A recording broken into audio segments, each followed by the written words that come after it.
Hello, Internet, and welcome to another Wednesday's Serial. This time, I want to take a minute and talk about something that's been an endearing classic in my collection. Um, Something that means a lot to me, actually, when it comes to talking comics. And I just reread it in a new format, and I think I enjoyed it so much more this time, in part because of the new format.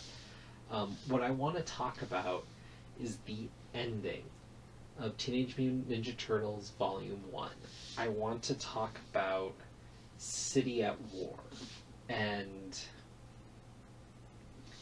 it's been recollected across two volumes in the Color Classics. You have 4 and you have 5, and the covers kind of stick with their just um, Turtles cover, their whole pizza box thing, which is fine. And don't get, I like the works look; it's fun and whatnot. But it's funny.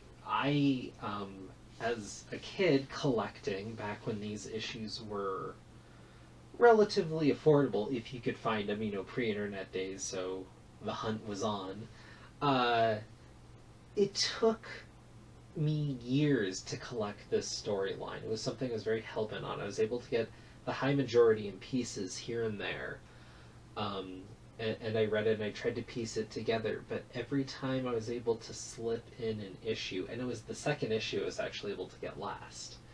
Um, there were bits in those issues that I could have not seen coming. It was wholly unpredictable, piece by piece, and getting to read it through the way it was intended, um, it stands out as something special to me. It stands out as one of the stories that has always made me love the Ninja Turtles beyond some other properties in some other ways. Yeah, I love Ninja Turtles as a kid, but when I revisit these stories later, these stand out to me in a way that very few things I've read have.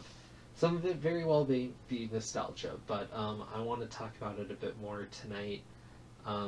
And after reading again, I'm hoping it's not the last time I talk about it either. I'm hoping I could convince some of you to go and pick this up in one form or another. I should warn you, I looked up the relative issue costs. It looks like the issues are going for about $30 a pop, which is pricey. They're recollected in Ninja Turtle Classic volumes or in these Works volumes. These Works volumes seem to be going for around 30. I got them a little cheaper, being a little diligent with some Amazon sales. But I don't think that's out of bounds. They retail at 50, so meh, but I think that'd be paying a bit too much. Anyways, let's dig into the actual, work. One bit I should actually talk about, something I didn't get to read as a kid, I've read once before, but it stuck out more this time, is the first Works volume is preceded with 2 issues, 48 and 49, by this story where Casey Jones is out trying to take care of a kid. It's like kind of, standard fare for these comics and standard fare for most comics, right? Vigilante taking care of a thug and a kid gone wrong. But he screws up and he kills the kid. And this isn't some like moral dilemma thing. Like the kid was doing wrong and needed to be stopped, right? But killing him was definitely way too far. And to help emphasize this moral transgression, they bring the character of Nobody, who is another vigilante that runs around in the Ninja Turtles universe, or at least did. I don't think he's revisited often when they've reinitiated the Turtles universe again and again. But he was just kind of played like a stock standard superhero, but that kind of broody type. My name's Nobody, don't mention me, don't know me, no one needs to know about it. Part of it you find out in this story is actually because he's a cop and he doesn't want anybody to know he's a vigilante on the side taking care of wrongs that need to be righted that the system won't fix. Which I think puts it in an interesting way, because this guy's coming down on Casey Jones and how he's acting outside the law and did something incredibly wrong. Yet that's kind of what his whole character did, but he still has lines and whatnot. It really kind of plays off this idea of morality and where you set your lines, but being frustrated by the things not being done because of your moral code versus the legal one. which is something I can definitely relate to, talking about debates of freedom of speech and whatnot recently. Not quite where the story was going, but just a parallel I can draw. And just seeing how the story's dealt with and how the turtles are an influence in there and whatnot. It's a really interesting human piece story, but it's not really the meat of these collections, but good story nonetheless. And the sort of thing that I miss, reading in 2 issues. Another funny thing about the second issue of this 2-issue bit is there's this drawn out kind of battle where Don's just sitting on a log, kind of meditating, taking life, however you want to look at it. He says meditating. And Casey comes up to him and is basically like, move. And Don's like, walk around, like, whatever. Casey just makes this big stink because he's in a mood, because he's trying to get past the fact that he killed this kid. And Don just basically lets him have it, and it's funny seeing this like personality conflict, because what's really interesting is if you look into kind of where the creators came from, Peter Laird had the most like identity and affiliation and like input for Donatello, whereas Eastman put in the most for, Raphael, but really Casey Jones. And seeing that conflict there, and what's funny is if you look a little more into it, I don't think it's ever as drastic or terrible as Stan Lee with any of his creators, but they did kind of have a splitting, and part of it was over the money that they got when the Turtles blew up. But they kind of split, but they've always been relatively cool with each other. I think they kind of reached a point, at least for a while, where they didn't really want to work with each other. And then they came back to do actually some of these final issues, or the majority of them, and then they worked a little while longer, and then that was kind of, I believe, the last time you actually see them working on a project together. I know they talk or maybe hash out some things together, especially since they share or did share rights. I'm not sure if they do now or not.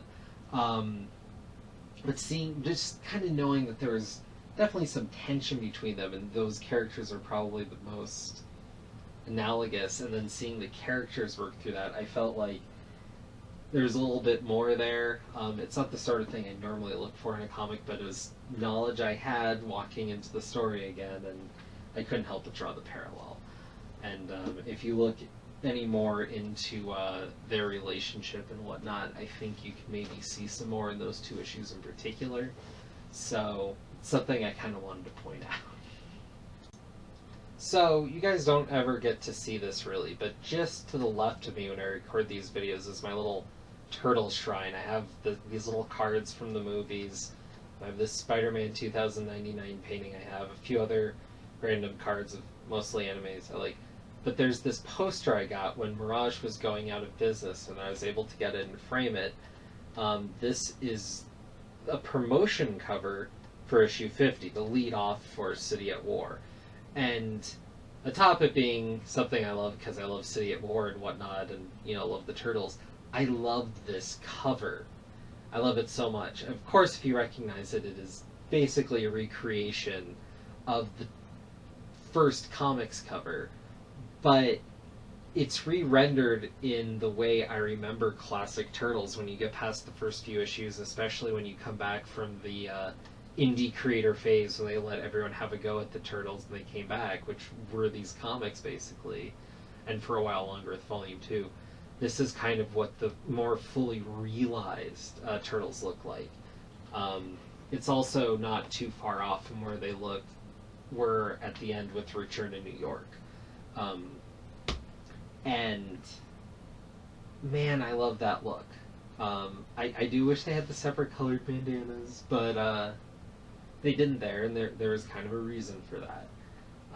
Or rather, there's a reason they brought it in later. But man, that's the cover. And there's the poster. I don't know. Just to kind of show that this is a kind of story that, in a way, is hanging prominently in a way that nothing else in my comic collection is. Also, it's just a damn good cover. So what's telling about the first issue of City at War is that it's, to the extent I've seen any other comic do it, this is a silent issue.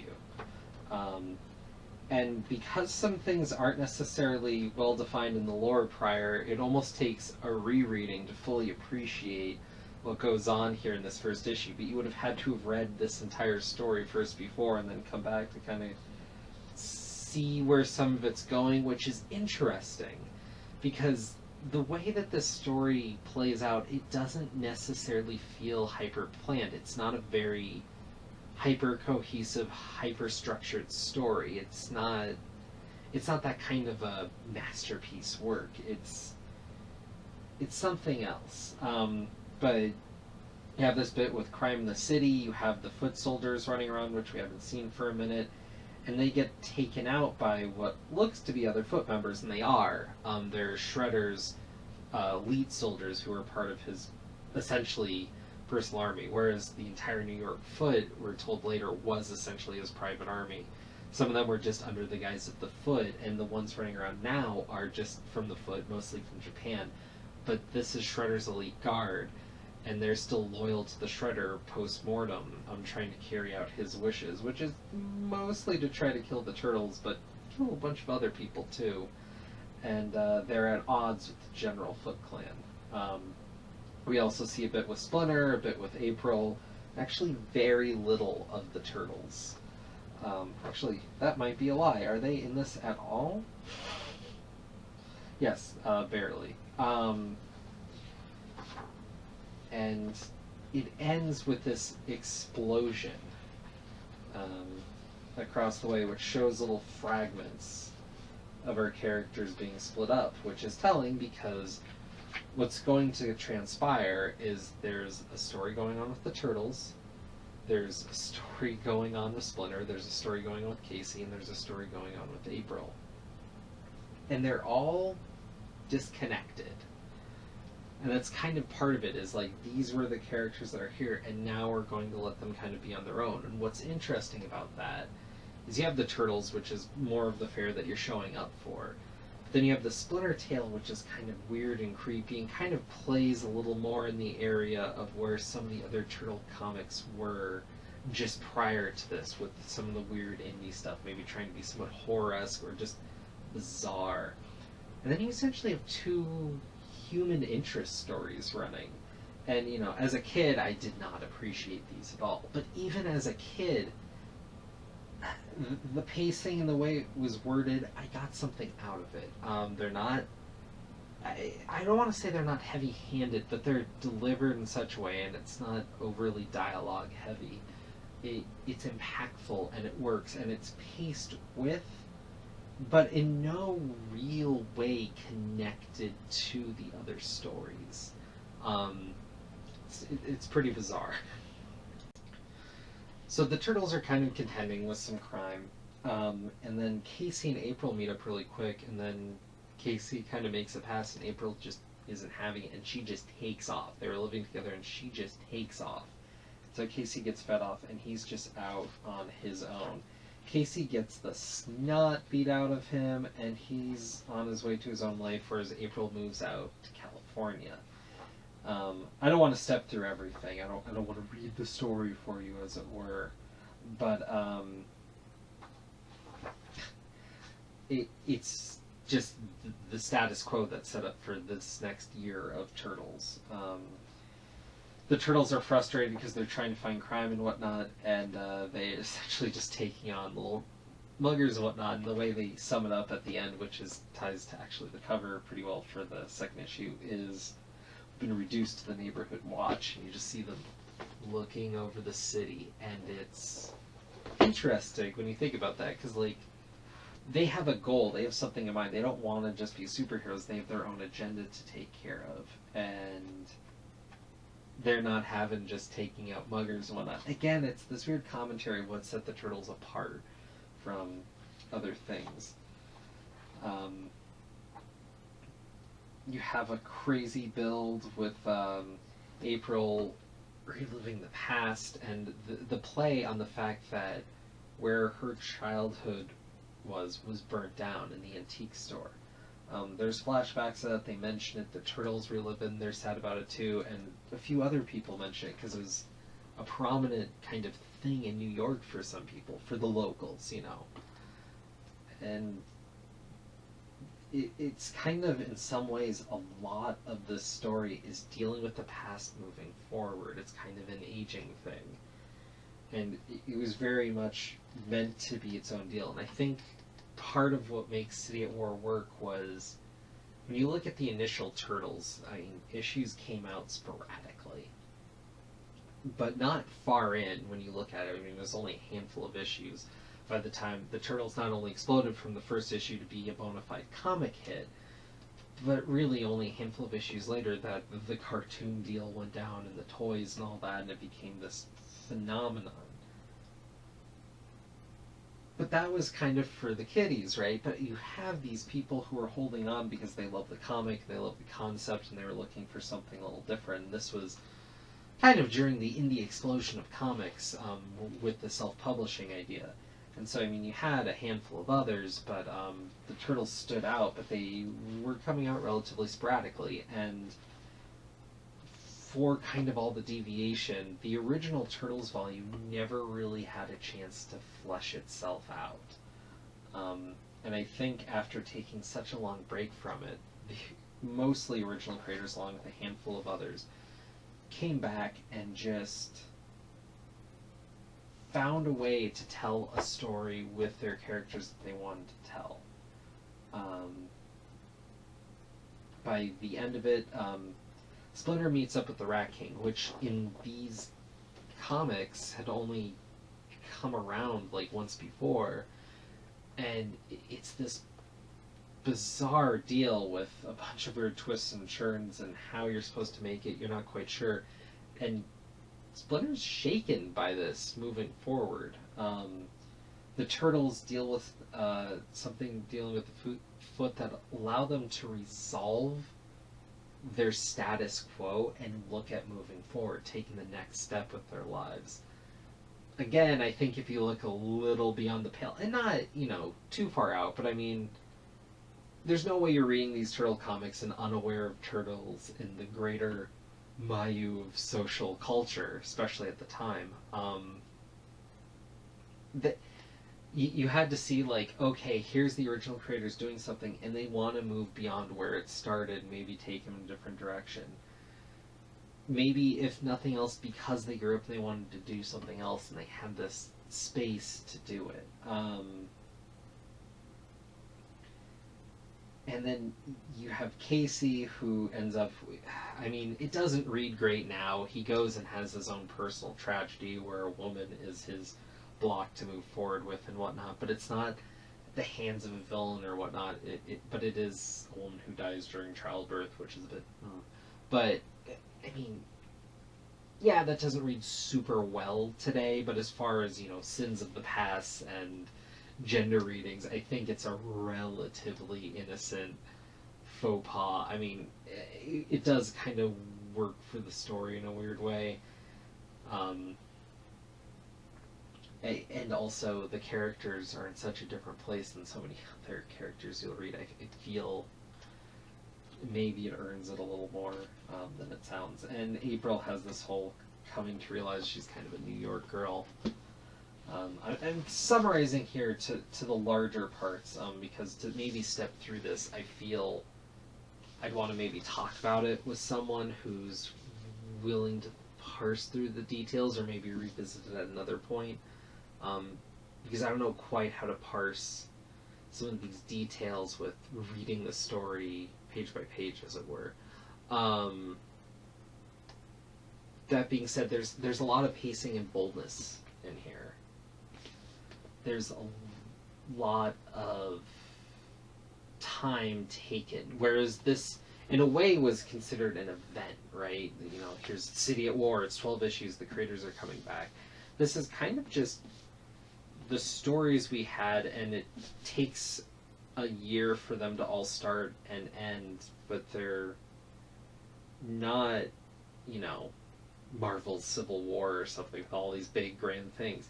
It's a relatively smaller affair, and that intimacy plays off in so many ways, and it really makes me realize a lot more comics need to maybe dial back the stakes so that we can feel the weight and impact of the ones that do occur. Coming to think of it, so often do comics rely on death to raise the stakes. And like I mentioned, there is that death with Gabe, the girl who Casey hooks up with. And I mean, there's plenty of death around in New York with the Foot going on. The Foot are killed. To say something, Cry does show up. Not only does Cry show up, this is the first appearance, the first time Cry is introduced into the mythos in any way whatsoever. I'm going to revisit that. But the other kind of notable death is her daughter, which actually we don't even know it's her daughter till she's dead. She's known, the daughter's introduced as her aide, basically, and she doesn't want to let on, but she's furious at Shredder's elite for killing her daughter, obviously. But none of these are main characters. None of these are, shocker deaths. They are deaths to move characters forward, and they do all happen to be women. But, I mean, despite, incidental, people of New York dying.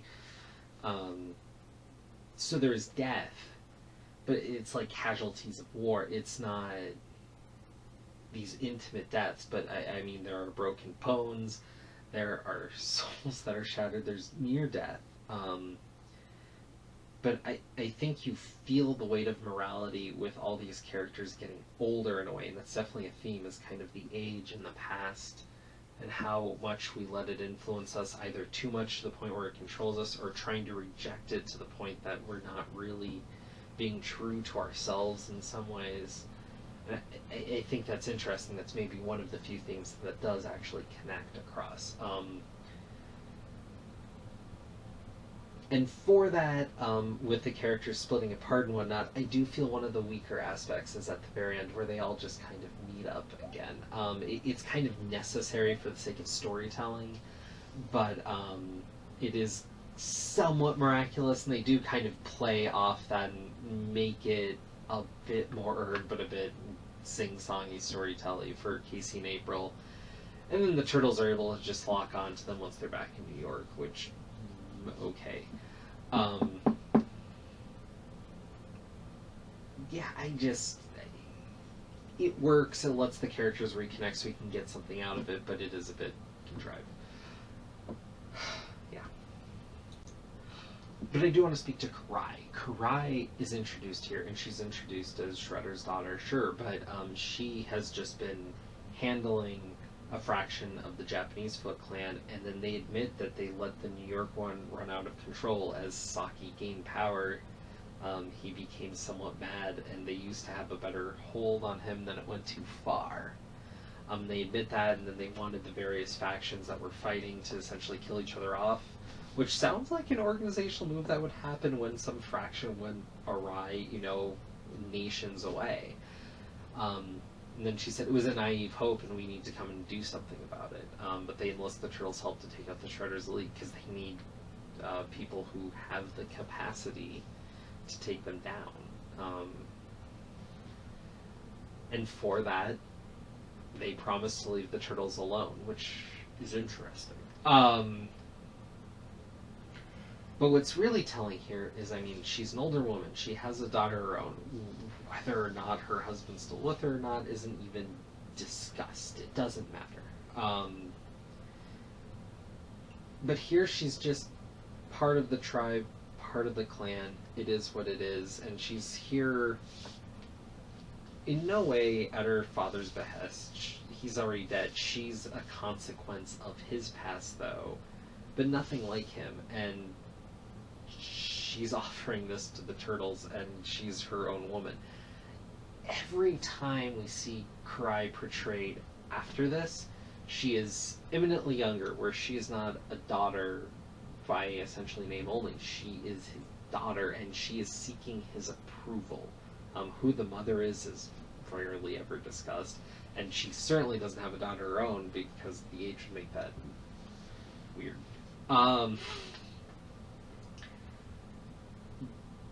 But it's usually played where she has more push and pull with the turtles in various incarnations. Here, she's just kind of, she makes an offer, and they have some deliberation about it because they know the Foot only to be evil. But then they kind of take it anyways, and you see that the Foot that they're dealing with are infinitely more evil than the Foot that they're looking at. And they don't really play with the moral complexity of that, which I think, in a way, could be seen as a missed opportunity. And if the story had played any other way, I think it would have been, but here, it's an ending. It's a means to an end, and it is earned in blood and bones and violence and wear that you feel on these characters in a way that they don't necessarily have to mention again after it initially works, at least for a few issues. You know, it's there, it's palpable. And I think that kind of a churn can be great, because it can be exhausting to read that play. Whereas that is the sort of thing I like in comics. Seeing that play happen every time robs it of the times it does. And I think this is a story that by going the other way, it means so much more. But what's interesting to me compared to other stories I love, I'm talking about all these disparate elements. And that's the thing, is this is a story of disparate elements coming together. It's like they had a bunch of creators kind of tell some different stories and try to weave some connections between them. But, and you know, at some level this was planned, like I said, because the first issue deals with some of it, and the last issue does, you know, tie a little ribbon on it a little conveniently, but it's there. But there's so much heart to every page in here. There's boldness in choices that you don't see in many comics. Not for nothing, but I mean, you could not see a mainstream comic published look like this. Not from Marvel, not from DC, and more interestingly, not from IDW, and more interestingly than that to me, not from Image. I haven't seen this kind of pacing or time taken with stories in any other comics. What's funny is these are 20-issue or 20-page issues. There's kind of, it would seem less meat on the bones, but the breadth and atmosphere in each panel tells more. And when there is a fight scene, they normally let it ride. There isn't a bunch of dialogue, there isn't a bunch of boxes over it. They let the art speak for it. And I think that's something that we like to adore in comics, and it doesn't come through a lot. Usually when you have artists as the writers or whatnot, you have some classics from it, don't get me wrong. You have Bone, you have Strangers in Paradise, you have the better half of Frank Miller. Which, in no small part here, you know, that's who is telling this. You have some of the great Kirby stuff, right? But here, it is so downplayed, and you have to remember, artist becoming the writer often goes the other way. Look at early Jim Lee. Look at... Oh, I'm trying to remember the other examples of late. They're not coming to my mind, but I know of them. Sorry. Here, they're willing to let the art tell the story straight up. And it feels bold and fresh even today. Even if you're not a big Ninja Turtles fan, if you can find a way to get a hold of these or the issues they contain somewhere or another, I think you'd be pleasantly surprised as a comics fan first, because there's something to this story that is interesting. The trouble I have with that recommendation, though, is there's a lot of weight and